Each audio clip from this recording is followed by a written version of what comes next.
ಸರ್ಕಾರ ಕೃಷಿ ಕಾರ್ಮಿಕರಿಗೆ ನೀಡಿರುವ ಕ್ಷೇಮ ಯೋಜನೆ ವಿತರಣೆ ಮಾಡಲು 300 ಕೋಟಿ ರೂಪಾಯಿ ಬಾಕಿ ಉಳಿದಿದೆ. ಅದನ್ನು ಕೂಡಲೇ ವಿತರಿಸಬೇಕು.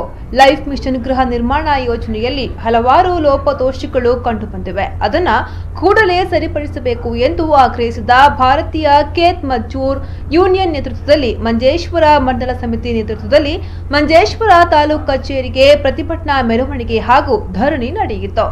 ಭಾರತೀಯ ಖೇತ್ ಮಜ್ದೂರ್ ಯೂನಿಯನ್ ಮಂಜೇಶ್ವರ ಮಂಡಲ ಅಧ್ಯಕ್ಷ ಎಸ್ ರಾಮಚಂದ್ರ, ಸಂಘಟನೆಯ ಜಿಲ್ಲಾಧ್ಯಕ್ಷ ಬಿವಿ ರಾಜನ್, ಸಿಪಿಐ ಮಂಜೇಶ್ವರ ಮಂಡಲ ಕಾರ್ಯದರ್ಶಿ ಜಯರಾಮ ಬಲ್ಲಂಗುಡೇಲು, ಎಐವೈಎಫ್ ಜಿಲ್ಲಾ ಸಮಿತಿ ಸದಸ್ಯ Ajit MC, CPI ನೇತಾರರಾದ Lawrence D'Souza ಮೊದಲಾದವರು ಈ ಸಂದರ್ಭದಲ್ಲಿ ಹಾಜರಿದ್ದರು. ನಮ್ಮ ಭಾರತದ ಪ್ರಬಲವಾದ ಒಂದು ಸಂಘಟನೆಯಾದೊಂದು ಬಿಕೆಎಂ. ಅವು ನನಗೆ ಎಲ್ಲರಿಗೂ ಮಾತ್ರ ಸೀಮಿತವಾದ ಸಂಘಟನೆ ಆಗ್ತದೆ. ಕೃಷಿ ಮಜೂರಿ ರೂಪಿನ ಮಾತ್ರ ರಾಜ್ಯದಲ್ಲಿ ಬಿಕೆಎಂ ಮಲ್ಲ ಸಂಘಟನೆ ಅಂತ ಬೆಳೆದು ಬರ್ತದೆ.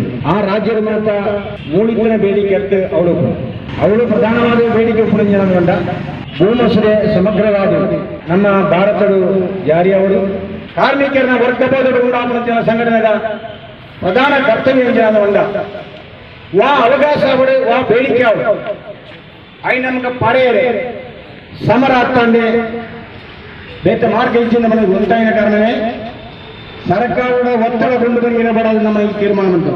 ಮೂರು ಸರ್ಕಾರ ಎಡಪಕ್ಷ ಜನಾಧಿಪತ್ಯ ಬಂದ ಸರ್ಕಾರ ವಾ ಕಾಲಘಟ್ಟದ ಅಧಿಕಾರ ಗೊತ್ತಿದ್ದನು ಆ ಕಾಲಘಟ್ಟದ ಮಾತ್ರ ಕೃಷಿ ಕಾರ್ಮಿಕರಿಗೆ ಮಾತ್ರ ಬೆಂಟುಣ ಮಾಂತ ಇದಾಗಿರೋ ಕಾರ್ಮಿಕರಿಗೆ ಕ್ಷೇಮ ನಿಧಿ ಜಾರಿ ಮಂತ್ರಿಯಂತೆ ಭಾರತದ ಏಕೈಕ ರಾಜ್ಯವಾದೊಂದು ನಮ್ಮ ಕೇರಳದ LDF ಸರ್ಕಾರ.